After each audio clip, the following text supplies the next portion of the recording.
This is Hannah and Cailin for Teen Kids News. In last night's season 14 premiere of the Celebrity Apprentice, Infinity, the women's team, couldn't compete with Vortex, the men's team. In the end, Infinity lost the challenge, and their project manager, Keshia Pulliam, was fired. Today, we're speaking with eliminated contestant Keshia Pulliam and apprentice mastermind Donald Trump about the first result of the season.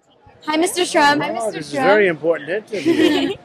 This is big stuff. Come on over. So on the Celebrity Apprentice, the contestants kind of need to use their connections to gain donations in some challenges. Do you feel that had Keshia sort of been a better team leader and used her connections a little bit more strongly and assigned more roles more clearly, she could have won? Or were the donations, heavy-hitting donations on the men's team, kind of had her from the start? No, I think she could have. And frankly, had she called Bill Cosby, who, as you know, these revelations came out right after. I mean, we shot the show and then the revelations came out. But had she called Bill Cosby, I think she probably could have raised a lot of money and maybe brought it over the top. So that's one of the reasons that it just didn't work out. So about Bill Cosby, you're saying she should have called him under any circumstances whatsoever?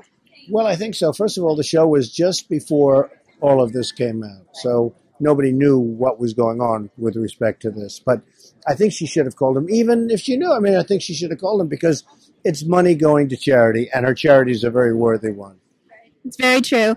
And obviously there was a lot of competition between especially the oldest contestant and the youngest contestant. And obviously there's going to be a clash of egos between the generations. But would you say that they're better off teaming up and acting as one, or kind of pushing each other down in order to get ahead? Well, you have a lot of clash, period. I mean, the people don't like each other on the show. And, of course, that's good for television, not necessarily good for life, but it's good for television. But the people have great animosity. They do not like each other at all. Is that a good thing? Well, it's good for ratings. You know, we had very high ratings last night, and it's certainly good for ratings. If everyone gets along, I guess it's not too exciting. That's very true. Thank you very much, Mr. Trump. Thank you so much. Thank you. Oh, is there any advice that you gave to Ivanka that you think that people our age, young women, or anyone young who could pick up on? Well, I always tell my children, no drugs, no alcohol, no cigarettes. And I've said that from day one. No drugs, no alcohol, no cigarettes. That goes for you guys, right? Yes, absolutely. Believe me, life is tough enough. Yeah. If you have those problems, not good. From the Trump Tower in New York City, for Teen Kids News, I'm Hannah and I'm Cailin.